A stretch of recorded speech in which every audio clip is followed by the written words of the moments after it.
The studio lights at CNN didn't just shine, they pierced. They cut through makeup, fabric, and rehearsed confidence like truth cuts through spin. And under that light sat Governor Kristi Noem, cool and composed, adjusting the cuffs of her navy blazer like a woman sharpening a blade. Her back straight, her chin slightly raised. Another night, another interview, she thought. Just part of the game. Across from her, Anderson Cooper leaned in. His silver hair caught the glow of the studio, his eyes fixed, curious but not casual. When Anderson narrowed his gaze like that, it wasn't just a question coming, it was a setup. And Kristi knew it. The theme music for Anderson Cooper, 360 degrees faded. Silence wrapped the room like velvet. She smiled that crisp, Midwestern smile of a politician who's memorized her message and already rehearsed every pivot. And then Anderson spoke. Governor Noem, with America re-evaluating its role on the global stage, how do you feel about the rise of young African leaders, especially those who say they represent democratic values? It sounded neutral, diplomatic even. But Kristi knew better. This wasn't curiosity. This was a trap laced in courtesy. Still, she didn't flinch. She leaned forward just slightly, her voice calm, confident, and cold enough to chill glass. Look, Anderson, she began. We need to be brutally realistic about who we're elevating. Leadership isn't just about passion or popular movements. It's about preparation. And then, without warning, she lit the match. Take Ibrahim Traoré in Burkina Faso, a man who claims to lead 22 million people. But where's the formal education? The international training? I question whether someone with such limited academic background truly understands the complexities of modern governance. The words didn't explode. They simmered slow, deliberate, deadly. You could feel it. The air shifted. The crew behind the cameras froze. Chairs creaked. Somewhere in the control room, a producer mouthed, "Oh no." But Kristi kept going, her voice clipped and precise. Leadership is not about military coups and fiery speeches. It's about intelligence, proven intelligence, institutional pedigree, diplomatic experience. Passion alone doesn't qualify someone to lead. And then, silence. Not the kind of silence that follows a boring statement. No, this was the kind of silence that charges the air. The kind that comes just before the lightning hits. Anderson Cooper blinked once, twice, but didn't interrupt. He knew what had just happened. Everyone in that room did. Kristi Noem hadn't just shared an opinion. She had drawn a line. And on the other side of that line, she had placed an entire continent. It took less than 10 minutes for the clip to hit Twitter. 15 before it landed on TikTok. 30 before the hashtag started trending. Number Noem said it. Number who gets to lead. Number African intelligence. Some said it was bravery finally, someone speaking the hard truths. Others heard something much older and uglier. In homes, markets, and cafes thousands of miles away, people leaned closer to their screens. In Ouagadougou, someone paused their radio to rewind the words. In Nairobi, in Dakar, in Accra, silence turned to whispers. Whispers turned to anger. And anger, in time, would become something else entirely. But for now, in that studio, Kristi Noem sat still, unaware that her words had already left the room. Unaware that they were becoming a spark one the world wouldn't soon forget. It didn't take long. Within minutes of Kristi Noem's words leaving her lips, they were flying across the internet like sparks on dry brush. First came the clips grainy, re-recorded off television screens by viewers still trying to process what they'd heard. Then came the captions, bold and divisive. Noem questions African leadership. Is passion enough to govern? And the one that would go viral. Real qualifications or just good intentions? It spread like wildfire. On Twitter, hashtags ignited. Number, Noem said it. Number, who gets to lead? Number, African intelligence. On TikTok, creators stitched the moment, pausing after her now infamous words, But where's the formal education? The international training? Some stared into the camera, stunned. Others erupted. One young woman from Atlanta said it plainly. Did she really just say that? On national television? Another law student in Cape Town wasn't shocked. This isn't new, he said. This is just the mask slipping. Cable news was still spinning in circles, trying to decide if it was brave or reckless.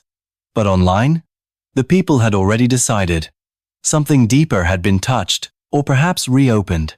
In Ouagadougou, Burkina Faso's capital, the clip hit airwaves by sundown. Televisions in crowded cafes played it again and again.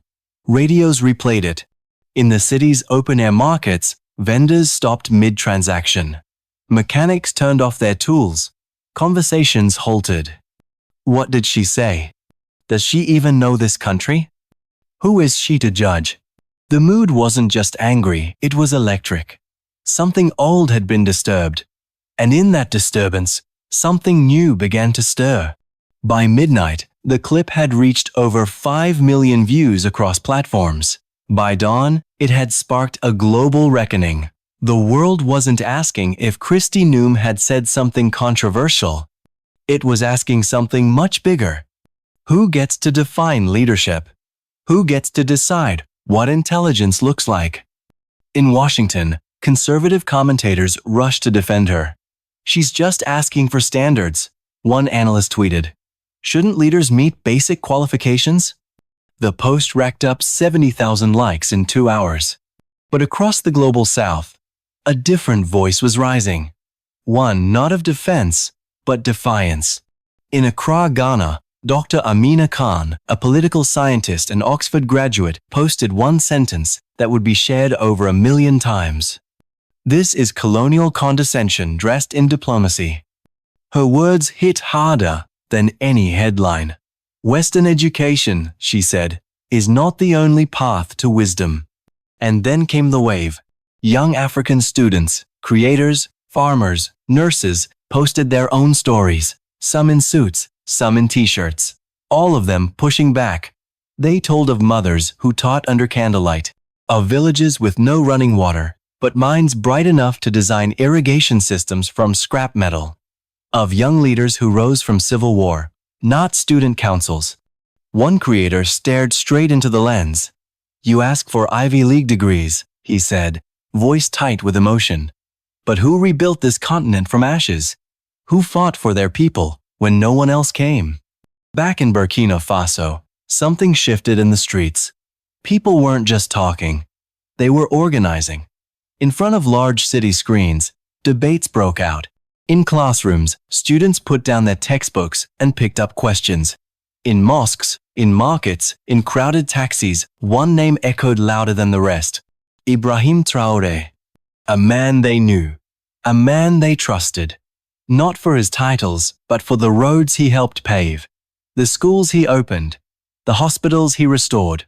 Kristi Noem had wanted to question his credentials. Instead, she had awakened a conversation that would stretch far beyond her own reach. Because what she said wasn't just heard, it was felt. And now, the world was listening not to her, but to the millions rising in response. By the time most of Washington had gone to sleep, Africa was wide awake. The sun had barely risen over Ouagadougou, but the city pulsed with something more than traffic, or heat it pulsed with a question. Not the one Kristi Noem had asked, but the one her words had forced into the light. What makes someone worthy to lead? In the crowded heart of the city, beneath rusted satellite dishes and faded murals from Independence Days past, a small wooden crate appeared in the middle of the open-air market. A girl no older than 23 climbed on top of it. Her name was Fatu Sankara. She didn't have a title. She didn't need one. She held a megaphone in one hand and a fire in her chest. Her t-shirt, faded and hand-marked in black ink, read, "Dignity is not a degree." The crowd that gathered around her wasn't planned. It just happened. Like thunder follows lightning. "They look at our leaders," she called out, voice cutting through the marketplace noise. "And all they see is what's missing. No Ivy League polish, No fancy suits, no framed diplomas. But they don't see what matters. She pointed to the crowd, to the vendors, the mothers, the taxi drivers still wearing dust from the morning rush. They don't see the resilience. They don't see the 5-mile walks to broken schools, the nights we studied under candlelight, the battles we fight every day just to survive, just to stay standing. The market fell silent. Even the policeman watching from the corner didn't interfere. She wasn't just speaking, she was remembering for all of them. They want to measure our worth with their yardsticks of privilege. But I ask you this: who rebuilt our countries when war tore them apart? Who taught in classrooms with no chalk? Who stood in clinics with no gloves, no medicine, no sleep, and still saved lives? Cheers erupted. Some clapped, others shouted. Many simply stood frozen, tears rising in their eyes. A man near the front whispered, "She's not just speaking, she's telling our story." Someone filmed it, a young vendor with a cracked phone screen. Within hours, the footage was everywhere, subtitled into French, Arabic, Portuguese, even Mandarin. Not by media houses, but by volunteers. Young people who recognized themselves in Fatu's voice. Because this wasn't about Kristi Noem anymore. This was about all the Fatus who'd been told they weren't enough. All the Ibrahims who had been told they had no right to lead. All the voices that had been whispered over, talked through, dismissed. And across the continent, the response was immediate. In Johannesburg, muralists painted Traore's face beside the words, "Self-determination is not a luxury."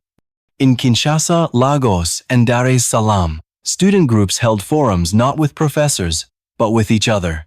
No one lectured. Everyone listened. Because this wasn't a class, it was a reckoning. Even in Paris, outside the Sorbonne, students staged a sit-in. Their signs read, "Degrees don't define dignity." And far away, in cities like Chicago, Toronto, and New York, where members of the African diaspora had long watched their homelands through distant glass, the reaction was deeply personal. They organized solidarity marches. They lit candles. They called their parents. And many of them whispered the same thing. Finally, someone said it. Back in Ouagadougou, the streets buzzed, but it wasn't anger that hung in the air. It was clarity. It was pride. It was something long dormant. Awakening. Because what had started as a comment in a studio was now a conversation in the streets. And what was once a spark was becoming a flame. Fatu Sankara didn't plan to become a symbol. She wasn't part of a campaign. She didn't have media training or a press team. She had her voice. She had her truth. And now she had the world's attention. By noon, the video of her speech in the marketplace had circled the globe twice. The cracked phone that filmed her became the lens through which millions saw not just her, but themselves. Her words weren't polished. They weren't rehearsed. But they were raw, defiant, and alive. And that made them unstoppable. Young people began to repost her clip with messages like, "This is how movements start." She's saying what we've all felt. Across continents, something rare happened. The world didn't just hear her. It repeated her. In neighborhood cafes in Dakar, her voice came through the speakers. In classrooms in Kigali, teachers paused their lessons to play her speech. In Nairobi, murals bloomed overnight, spray paint over concrete, showing Fatu standing tall on her wooden crate, her fist raised, beneath the words, "We do not need validation." Even TikTok, often filled with dances and jokes, became a battleground of ideas. Young African creators began stitching clips of Kristi Noem's CNN moment with their own counterpoints. One creator, face close to the camera, said with quiet fire, "You ask for Ivy League degrees? My father never finished high school, but he built a water system from recycled metal in our village. He saved lives. So tell me again what intelligence looks like." The message was clear, and it wasn't just a rebuttal. It was a declaration. Africa would no longer be spoken for. In Ouagadougou, the movement exploded into something physical. Artists painted massive murals across the city. One depicted Ibrahim Traoré in front of a chalkboard, not a battlefield. Next to it, "Our intelligence is not a gift, it is earned." Another wall bore Fatu's silhouette, megaphone in hand, and a single phrase: "They wanted silence. We gave them strength." Community radios replayed her speech hourly, even in remote villages with no internet access. Local poets turned her words into verses. Street vendors printed her quote on t-shirts. And in a city where candles usually meant mourning, people lit them on rooftops, not for death, but for memory. Mothers lit them for children lost to treatable disease. Students lit them for the futures they refused to abandon. Elders lit them because they had heard this kind of moment before, and they knew what it meant. Fatu's rise wasn't about ego or fame. It was about reflection. In her voice, people saw their own past. In her courage, they remembered their own fire. And in her stance, they found their footing again. At the University of Ouagadougou, professors paused mid-lecture and asked their students, "What do you think?" And for once, every hand in the room went up. No longer was this about a single insult on live television. This was a mirror, held up to the world, daring it to look back. In cities across Africa and beyond, solidarity bloomed not with violence, but with art, with truth, with purpose. The diaspora answered the call not to defend, but to uplift, not to protest, but to proclaim. Because in Fatu's rise, in her cracked voice and hand-drawn t-shirt, a generation saw the truth it had always known, but never been allowed to say aloud. That leadership doesn't come from a podium. It rises from pain. It speaks through struggle. And sometimes it stands barefoot on a wooden crate. While the world buzzed, one man stayed silent. Not out of fear, not out of uncertainty, but out of something deeper focus. Inside a modest government building in the heart of Ouagadougou, Ibrahim Traoré sat at a worn wooden desk. No golden walls, no marble columns, just paper, steel filing cabinets, and a creaky ceiling fan that ticked like a slow clock. In his hand was a photo, creased at the corners, faded from time. His mother, Mariam, stood in it wearing her Sunday dress, holding a basket, smiling in that tired but warm way that only women who've carried too much still somehow manage. She had died young, 45, from an infection that could have been treated if they had access, if they had options, if they had money. Outside, the sound of voices rolled in like thunder. Crowds were gathering, chants rising, his name echoing across rooftops. But inside, Traoré didn't move. He sat still, the photo in his hand, his mind in the past. The door creaked open. Colonel Abdul Magar stepped in, brushing red dust from his shoulder. A tablet buzzed in his palm. "Mr. President," he said, cautiously. "CNN, BBC, France 24. They're all requesting a statement. The people too, they're waiting." Traoré didn't look up. He twirled a pen between fingers hardened by years in the field. "They want me to react?" he asked quietly. "With respect, sir," Magar replied. "They want you to respond. The world is watching." Traoré finally stood and walked to the window. Below, barefoot children kicked a soccer ball stitched from plastic bags. Women bartered under makeshift tarps. Men sat on curbs, fanning themselves with folded newspapers. Life continued. Struggling. Enduring. He watched for a long moment. "When," he said softly, "did our worth become measured by people who've never touched this soil?" Major said nothing. He had no answer. None was needed. "Do they know?" Traoré continued, voice tightening. "What intelligence it takes to survive on less than $1 a day? To bury your mother because the clinic ran out of antibiotics? To choose between paying for medicine or paying for school?" Still silence. "But she questions me," he added, bitterness at the edge of his breath. She questions whether I am qualified because my classroom was dirt floors and candlelight. He walked back to his desk, where a folder lay marked Infrastructure Phase 2. The papers were dog-eared, smudged with fingerprints and sweat. Inside were hand-drawn maps, budget breakdowns, plans to rebuild water systems in villages nobody in the capital remembered.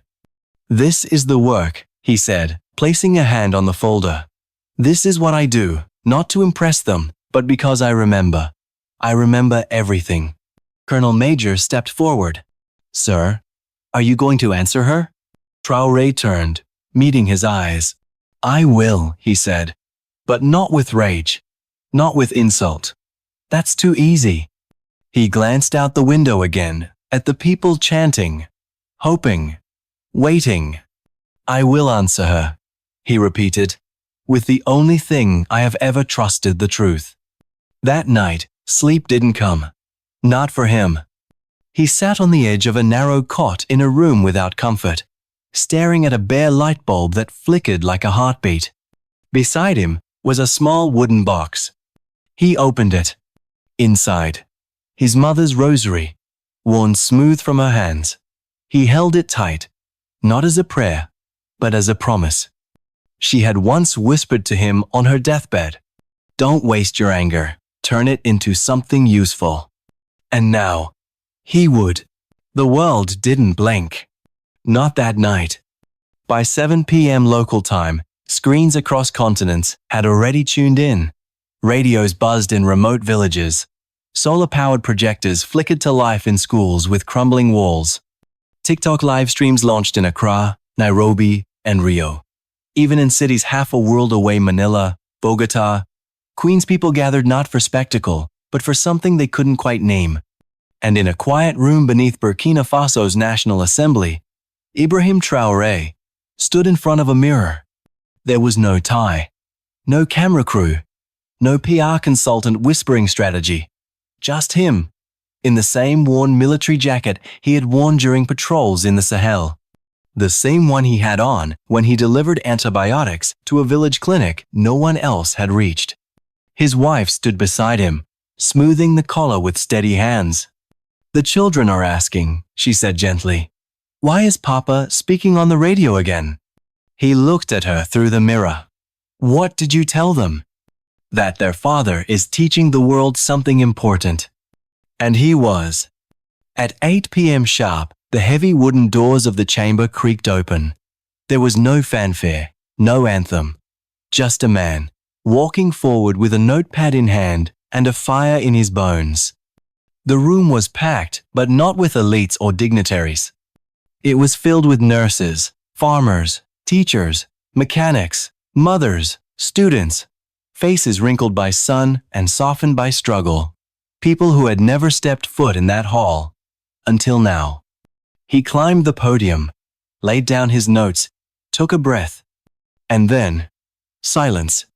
That kind of silence that stretches out until the heart can't take it anymore. And then his voice, low, measured, unshakable.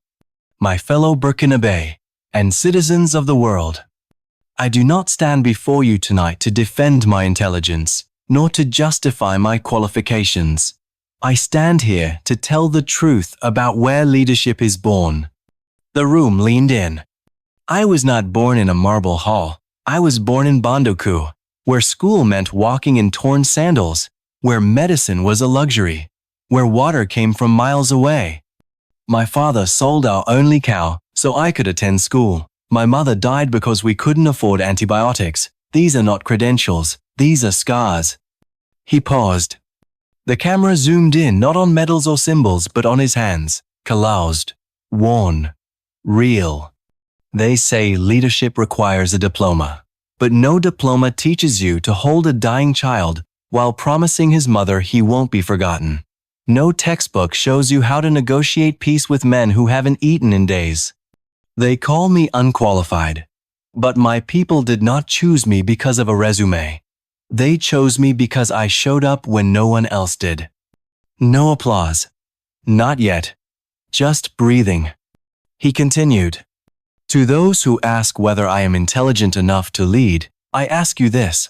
Have you ever had to lead with nothing but faith, grit, and a promise to your mother that no one else would suffer the way she did?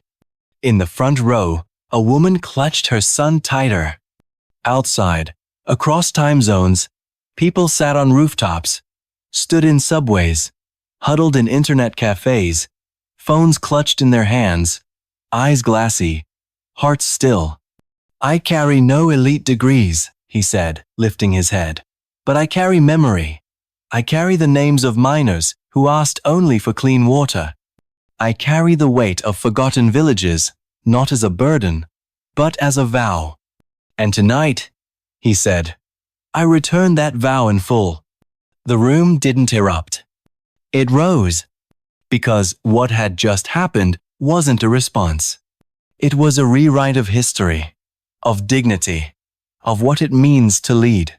The moment Ibrahim Traoré stepped down from the podium, something shifted. Not just in Burkina Faso, not just in Africa, but across the entire world. It wasn't the applause that echoed loudest, though it came, fierce and unfiltered. It was the silence that followed it.